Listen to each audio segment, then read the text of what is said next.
Fifila vai fatalo fatu Samoa lo mai mo mai le nei tu lao le afiafi e mai le mai mo se fa popongo fele ne lo Samoa talu longo I tala tu mo o le sole na sia el komite wa tinai ni se wa tina el ekalesia e pe na masen yai masina te tasi o se fa popongo le o le nei reporting o le asia ile le komite wa tinai el ekalesia le so e pe una masen yai masina te tasi e pe Solomona ya lisa tufulele mamanua male fa moe ia solonga le nei ya tina el ekalesia awana tupe mawa ono si tasi le watina e ono faalango lango ia ile ekalesia e be ona sau noa ile susunga ile faafengenga ia ni ulala kupa ma o ia foi ole teite ifono le komite watina e tau lava ona sia fanua o tatu ekalesia I masin te tasi le foi la ua e pe le masina ua su me foi komite e foi nei e mata I tu foi tu lango ile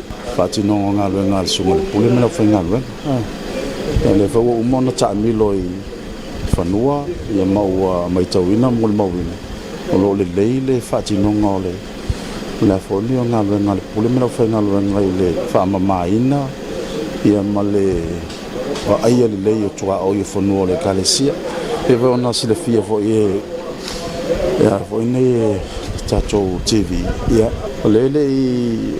le mitwa le vatele atuana fa mautu o mai ia tua oi e va ona silfia ia se singo tona ale mea o pitusila le ona leo ua ua mama nga lo komiti nei vai taimi tu sama le mata ituina o tua oi ma fa mai no fanua o ale mea vala o lo tuli mata ina ia mautu ma ia saunga le mupe ia tua oi o fanua le kalesia o lo tausia komiti atina ole tulanga le pe ona ye ni nei se sina amata mai tai Solomona ia fa solo mai tofulele ma lo ho manga ma na ia le tulanga fa tinonga ngalo ta wele sunga ya ni lala e wiolo ya ile la langi afianga le COVID-19 ai lo solonga le leile tulanga o fe fa atau inga le na fa solo mai ya ile asia ile no fuanga tufulele le lo fa failele ina ile koko Samoa manisi lava watina ai fai wina mai le no fuanga au tu I malua le lo nga o sia ile sua o popo le sa no fa le sunga le tete fono o le toya asia yo le ekalesia nei ya tina o le tanga ile ni so vaenga e toyo no fa le le apitai o lo tulanga le leime o ma o lo o ia nei le o lo o mautu o matua oi o fanua le ekalesia si se foi ia tato ia lo to malu ile tato singale ngalo nei o le ua mata ona pe ono ta o fo talua o le ngalo le komiti le fai develop ngai fanua e ala le to ina to le pa le la ua mata mai plava I tai Solomona le ia ngalo na o le fainga la fai e komiti o la ua mata ona to le ni fo le fata miloi tafa o awala tua o yu fanua o le fa mo ia e develop mai ngai ko kongu le ia le foi no ia le toi no le niupa langa e faisi te le o fanua le kalesia ia le ngafatia foi lo fenga le no ia nei al fenga le ne komiti ono ole tole tite lo fenga le yo le la fai ma suma foi ia komiti fai fe au ma ti akono na ia o foi o sui mai mtanga lo ia ela to ti fati no ino le to ino niu male fa mai no fanua de stay o le fainga ina in faiona so ani foi le tau fa tino ia le ngalo ngale le atina ino fo ia o le molte mi nei langa le o le swau male manupalangi le fa mo tato tupe mo le tato tina ilite e o mai lawa le time nei lo tanga ile komite o atinai inisi o atinai fo ona o mai tawina le komite o lo so longa le leime uma ma o se singa na momoli le nga fa tai le sunga le teite fono o le komite le sunga ya ni la kupa ile sunga ile li pule fa pele au fainga winga o no le mai tawina le o nei fo I asital e kalesia mai lava yo na tua oi a walo whaangaoina e a si ai vaenga te itasi whaapea tina ese o loo iai lungo nei lau whanua. Ma o loo whaawau pele whainga pa angal e kālesia ma le vaenga o pisinisi tina po le wipti a wale ma ke tina tu leo le sua upopo o loo ngau sia nei ele i kālesia. O le lau mafo faul komiti mo nisi a tina e vole. E whaopopo ia tina e leo ma o le taimi whala nei leo a matana whapenale ia le sila komiti whaunga le ina ia toe whainisi na ia tina e mo si tatou tupe maua hoi. Pe wana o ta ua le pe ona maua fo tatou sisi. Le wa mata ona family le niu lala o toto le si vaenga le lava e le family nga le tau tu ti already ona fa so vole to wa e pe ol va aina nga luma i fo nga le mole kale sila to ale mea o pitu silia ona ta ua i finangalo komiti inga ia develop a fanua nei tulanga o a lava me whaina tō i ma whaina i ma whātoa ai whanua. Ia o le wha moe nā o le kalesi, ina ia ma whai ona whaatino na ngā luenga le komiti. Aua o le whaatino ino ngā luenga ia. E a ngā ia pe ilunga ia le tau whanua ma whasoani fo le tatu e kalesi ai nisi taimi pe hawa pe manaomia i. Ia fa pe fo vai fo ia le whainga tauranga ia a lai mautu o tu whanua tu ele ka le se molomana. Christine Mateo, mo Samoa taulongolongo. O le asolina tawawhia le whanutanga le Palemene Samoa mo le taimi leona lua talu o na pale mai le whainga māloa le whaatutoe le tua Samoa o Watasi e le paia ingalona se fulma le fitu o se whapoponga lea o le nei reporti. Tanu mai lava le sauninga whaapitoa i le whaatautoina o sui whaipule le whaatutua i le tua Samoa Watasi i le aso luas fulwhao me lua whilu Watasi. O le taimi lona lua le nei wa usui ai le whono awa o whaitu la whono Samoa ai o le lua i taimi lea ua se e ai sui whaipule filifilia o i tu malo e luas fulwono le olo o i lalo le vaenga whaupufai e le whaatutua i le tua Samoa Watasi po le fast. Leo watu la mai ai nei e tau aveina tiu te wha le malo. Ile amatali ai lao le whono usu le Palemene le tai au na leila le ana wha awheiloa i aloa i ai le awhionga le whonwhitalai o le mauta le awhionga i apapali i li o ta eo maspau le awhionga le tamaita i Palemia wha peala na nofo a minista wha tasi ai masui whaipule le mauta. Tato whaftai le tua o lea wa tō le whale o tautai. O awhenga tau le alenga na sarifoe ai le whatautainga. Ai maise le taimi mua nei ua vevesi ai fai ngā vaenga wha au whaifa pe nei o manatu ia tātou te tanu tapu o le whaiva o leo o tātou aleanga i manufa aifo mai langi o leo o sao ialo le sao le toa o le avasa ua to pule le tua o malo le nganga le fonfitalai tātou wha foi wha tasi wha manu ma le vi inga ia te ia lo tatu tua to tasi o le alofa fua o le soifua e soifua lava pea le pa ia el Palemene vai atu le fa fonfonga tapo i mai sa mo le tunu pele o te tala le afa mau tala ngata o tofa manuyanga mo le fionga i le sa fa pito mo le vai fa fai al fa tua i le tua sa mo tasi mo le tau veino le malo le nei pa inga o te tatonu o le finangalo fo i leo le tua. O na se tau le mau le no foa. I le au ia fo i le matapia le manaia. Au upo le tunu. I o tato pipi iama vai manamba. O le tofai pipi iama pea i le tua. O le tali lava o le tua. Ai a fai tato te furtua ai. O la vale tu lima fo i le sao sa moa. Le pa ia el Palemene o le tatalo no foa tato walo luma o tato va tuli luma o tato ai ma ia fai malu faiva ia to fai le tua fa tu tenga o le sa o le tinu o lo tapo mai o na tato ni me fai ngaluenga tulo o sa ni mata pena le tua mo sona vi inga e ala lo tato vala wina e le ato toa fo le fontalai tu lo nga ngana ai mau se manatu ma manuia me uma pe a tato mumuru au foe mangalu lue fatasi E uia le mawhai ona awa i le vaenga whaupu whai e pui pui a ia tatawa tangata po le HRPP i le tae au ana leila peitai na whaawau ina pea fuafuanga mtawalumanga le whontanga le palemene e pei ona saunoa le awhionga le whonwhetalai o loo au sia lava le whai numera e tatawai ona whaawau ina le whonutanga i le so.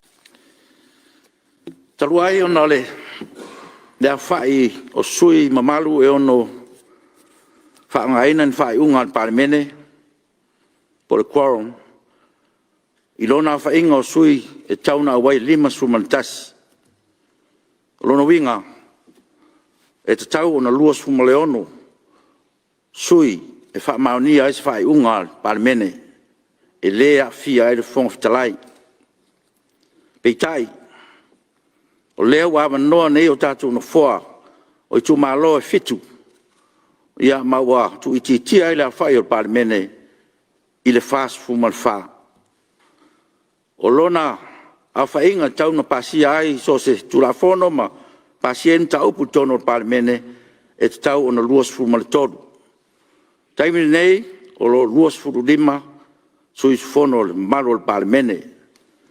Ia mau nei tulafono uma, ia ma nei whaamalma manga uma o lo tonu o le vaenga o le whaavai 5 fumal fitu Fatasiem tu la fon tu mau e tors fumal fa. E ui sa feso wa ina le folaunga sa fianga iei ma le vaenga wha upu whai le fast, ta luona mai ele whai ngā whiriwhiringa tele le atunu, ai sa toa pēr le tai le a fionga le tamaita i pālemia, ma le vaenga wha upu whai e peo na saunoa iei le tai awana leila, ilana launga wha minister. U wha malo le folau,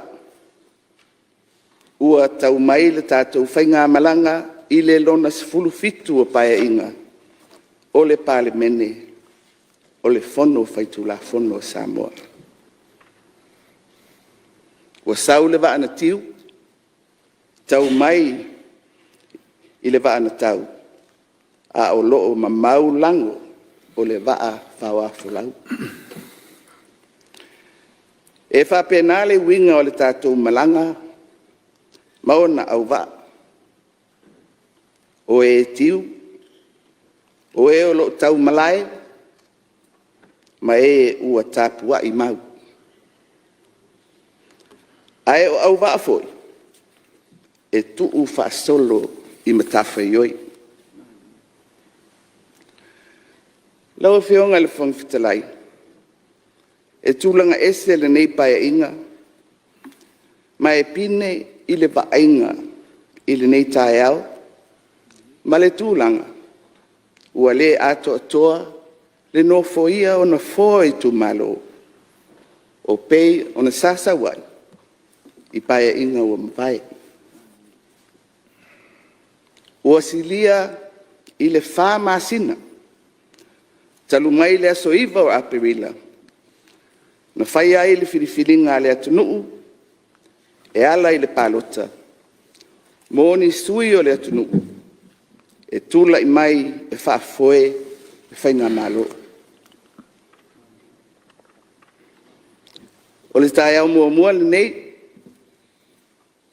ua ulu fale ai sui tō fia whaatau tō ina o le whono usu a le atunu. I le maota le nei i tia whau.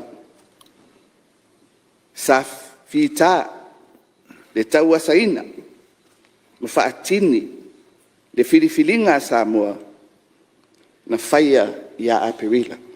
Mo le sila fio le aso ana nafi le ana wha ailoa mai ai se tusi aloa ia, a le awhionga le whongwhitalai e tusai, o lana wha ai unga wha asanga le vaenga wha upu whai le HRPP, pe tai ele ia mana i eina le awhionga le taitai o le vaenga wha upu whai, e pe ona iai le ava ainga le tai awana le la. Te au nao, le o ka fia bako i, e awane e mato a waitutonu.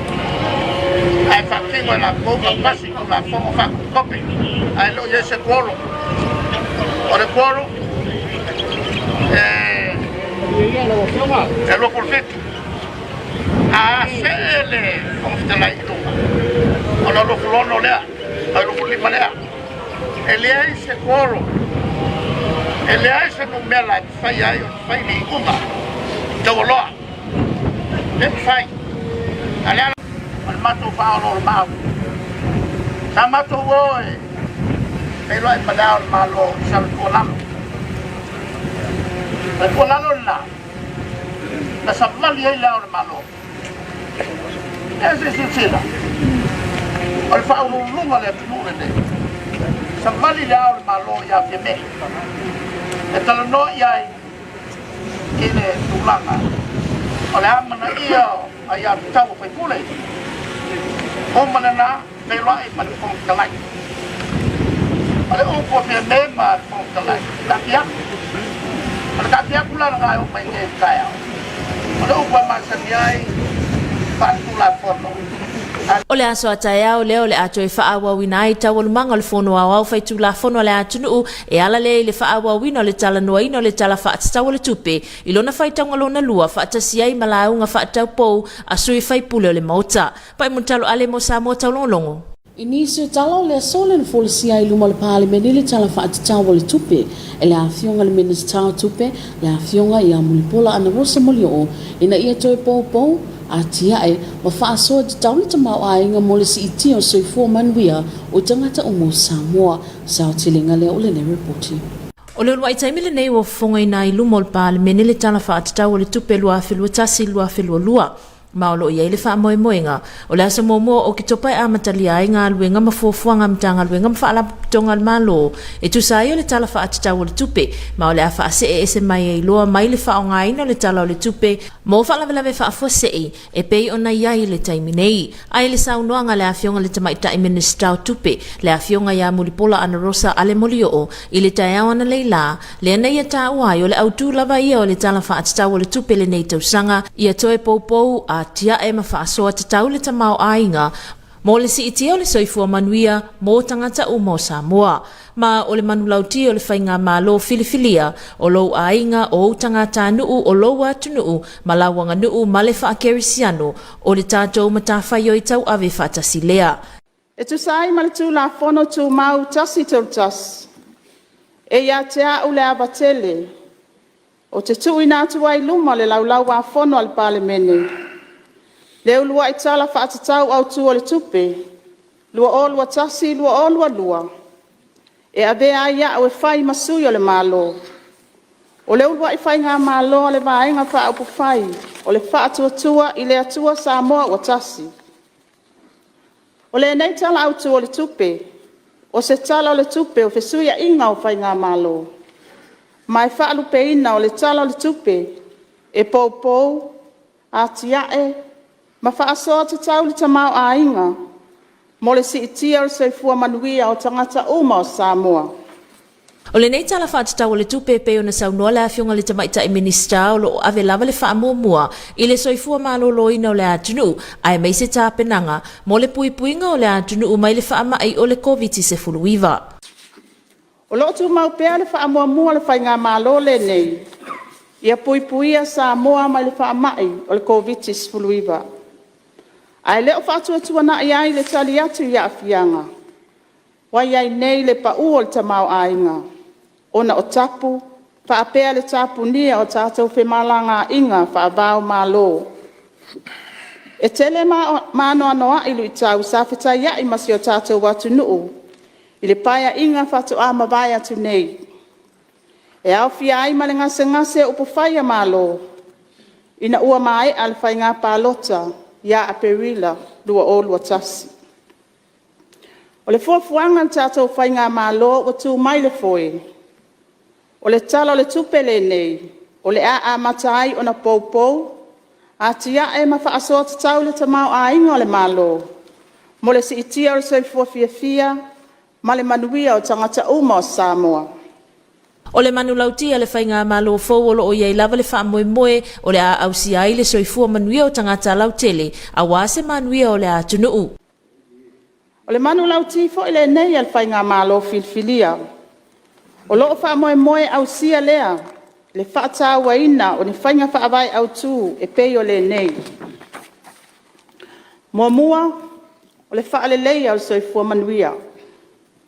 Lua, ia ausia se te mau ainga e ngafa tau lima ina. Tolu, ia whaatuatua ina ma le lei pulenga. Pā, ia maua te si o manga puipuia ma le saunga le mu.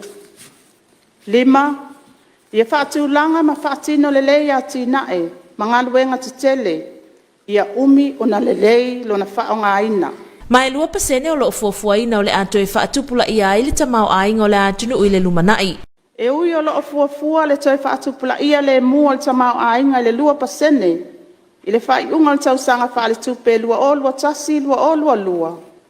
O lo o iai pea le tamau ainga o Samoa i se tūlanga pangatia le taimi le nei, o na o afianga o le whaamai o COVID-19. O le nei tala autu o le tupe ma o na vaenga uma, e wha moe moe o le atoe whaanga yo iai le tamau ainga o Samoa. E ala lea i ngā luenga whaatino o le malo. Ai mai se whaamama a venga tala whea ngai. O le ama whai o na tuuina sao atu i 5 oe o loo a fia.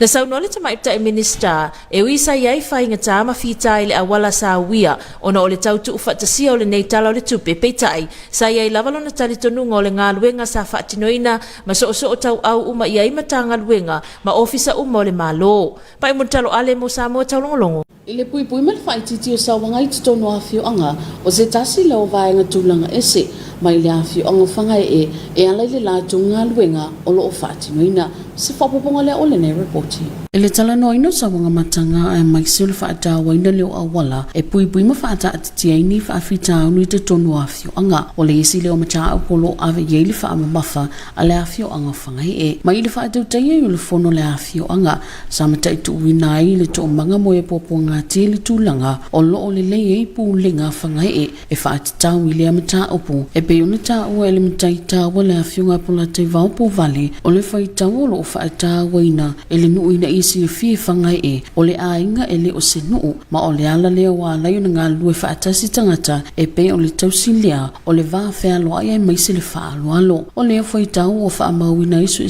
inga le isi awala, e a ona whaatino ina mo le tautu i titi o sawanga, e whaasanga tina matamaitai, e le ngata ilia, o le isi leo manulau tia lai o whaata waina, le awai o taitai o tamaitai, ina ia mawawe no tutusa, ai maise le una ia peo awala, mo le fofo o nei whaafitauli, mo le sinafia, o le awhio anga whangai o se tasi leo awhio anga filifilia, e se tasi o pokalame le to umanga, o whaingoaina e le sawale lofa.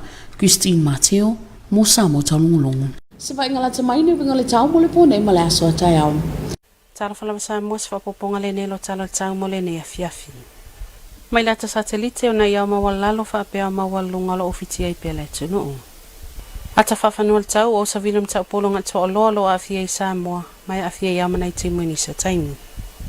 Malpo nei e ofitia se vai ngalangi au whasolina wawa manai te mwita ulua vasolo i le fiafi whaapea nai wilam whaititili. Mo la solulu o la ta ulua vasolo ai timu. Ma o ngā sami mātul po nei o sa vilum tau polo lua 5 kilomita le tula o ngā lua tasi te 5 mita. Ma la sota e au sa vilum tau polo e lua 5 kilomita le tula whaasolo atu 4 kilomita le tula ini seo taimi o ngā lua tasi te 5 mita.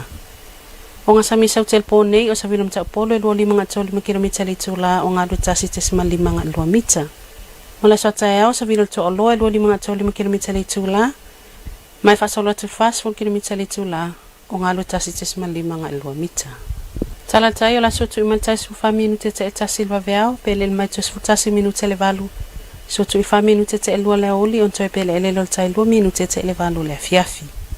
O la so ela tai o luas fulua minute te ele ono. Wha mga toi fo luas fulua minute te ele ono le fiafi. Maltala tau le nasa ma le nea fiafi manuel poto fa soifua. O le awhaisin tātu malolonga pupu mo whasalong whaapisinisi o na tuatili mai lea mōlinga ngana whaaperitania. Your TV2 News will be right back after the short commercial break. Greetings and talofa lava, welcome back for English Bulletin for this evening. Leading on news, the Development Committee of the Congregational Christian Church of Samoa held its visit today to its development. Here's more on this report. These are members of the Lands Development Committee during their regular monthly visits this morning. The site's visit started from the church land at Solomona Lisa, where the coconut field and the cattle farm. The next stop was at Tufulele to visit the salmon cocoa plantation, and their last stop was at Malua, where mixed farming is located from the coconut cattle farm. This is also the place where they produce the coconut oil, which is the main source of income for the committee and the church. According to the chairman of the committee, Reverend Lalakupa, he said, today's visit is to identify some of the areas that need to be improved and fixed to protect these valuable assets of the church. However, during their rounds in the land, they saw that everything is well, taking care of, all thanks to the manager and his staff for looking after the sites. He also said at the moment they will still continue their partnership with the WIPD on marketing our coconut oil to the overseas market and the local as well. Revenue Lala confirmed that the coconut oil is one of the main sources of revenue at the moment for them. Christine Mateo for TV2 News. Parliament met today for the second time since the Fatutuletu Samoa Watasi political party was sworn in as the government of the day. Here's more on this report. Since the official swearing-in ceremony held on the 24th of May 2021 that sworn in all members of parliament for the Fa'atutu'ailetua Samoa Watasi political party in a tent outside of parliament using the doctrine of necessity, today is written in the history of Samoa and is the first time for the new political party to have taken over the government from the Human Rights Protection Party after 33 years. The Honourable Speaker of the House, Papali Ili'ota'eo Maspa'u, welcomed the Honourable Prime Minister and Cabinet Ministers as well as members of Parliament this morning to the second sitting of Parliament despite being their first time to have entered Parliament. Papali'i also urged each members of Parliament this morning that it is their duty to serve the people of Samoa and attend to their needs because that is why they are there. During the HRPP Leaders Press Conference yesterday, he argued that Parliament cannot take place because they don't have the quorum to meet. However, Honourable Speaker of the House elaborated this morning that there should be 51 members, so 26 is the quorum number. However, 7 seats are now vacant, leaves 44 seats in Parliament. Therefore, Parliament can continue because they have the quorum of more than 23 members in Parliament, and that is according to the standing orders of Parliament. Although the FAST Party went through a rough journey, but the Honourable Prime Minister Fiame Naomi Mata'afa said they now enjoyed their victory as they have won their battle and they are now the new government of the day. She also acknowledged the support from the people of Samoa, especially those who have supported them throughout their journey and since the party was first established last year. She also said the new reigning government should be recorded in the history of Parliament because they just established this new party last year in Savai'i and registered in July 2020. As seen in Parliament this morning, none of the HRPP members were able to attend the meeting. Yesterday, the Speaker of the House issued a public notice and also wrote to the leader of the political party that they will not be sworn in as members of Parliament today because they still cannot accept the new government of the day. At Mulinu'u this morning, the HRPP party marched to the Malayo Ti'afau. However, they were blocked by police because they are not allowed to attend the Parliament meeting that was held this morning. Parliament will resume again tomorrow at 9 a.m. By Muntalo Ale for TV2 News. In other news, the Honourable Minister of Finance, Mulipola Anarosa Alemolio, tabled the budgets for 2021 to 2022 under the theme to recovering, building resilience and share prosperity for all the people of Samoa. Here's more on this report. Today was the first time for the Fa'atutu'ailetua Samoa Watasi political party to have tabled their first budget from the Minister of Finance, Honourable Mulipola Anarosa Alemolio. The theme for the 2021 to 2022 budget for the new parliament term is recovery, building resilience and shared prosperity for all the people of Samoa. According to the Minister of Finance, the new government's mission for this parliamentary term is that our family, our people, our nation, our culture and Christian values is our collective responsibility. And as required under Standing Order 131, Mulipola presented with great honor the first statement on the estimates for the fiscal year 2021 to 2022 on behalf of the government and the first for the FAST Party. The estimates represent a transitional budget. She also acknowledged Samoa's development partners for their great assistance and kindness shown through vaccination donations and countless of other assistance for our people. The minister also mentioned that the first budget for 2021 to 2022 required some time to restructure existing frameworks as well as the reshuffle resources so that government spending can be directed to ensuring the social well-being of Samoa citizens. Protecting Samoa's borders from the COVID-19 pandemic, however, remains a top priority. The government has also paid close attention to addressing the economic decline resulting from the country's borders closures.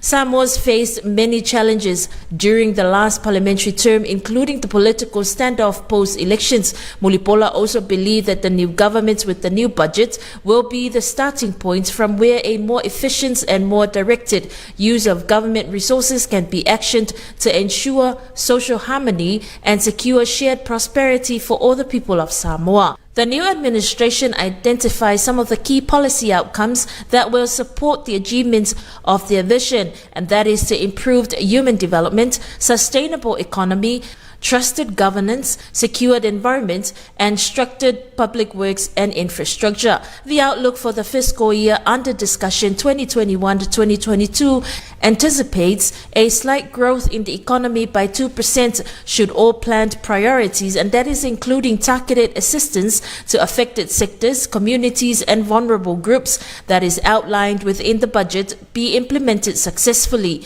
Pai Muntalo Ale for TV2 News. Whangae develops a theory of change to prevent violence. Here's more of this report. There is a lot to be learned from the theory of change developed by the village leaders of Whangae on how violence against women can and should be prevented in communities from a Samoan perspective. During the village meeting, Samoa Victim Support Group noted that Whangae's administration is doing well in this regards. According to the village chief, Polatai Vale, the phrase that the village values to know that Whangae is a family, not a village, and this is a way for people to work together. As a family, everyone looks up for each other, thereby ensuring the safety of the whole community.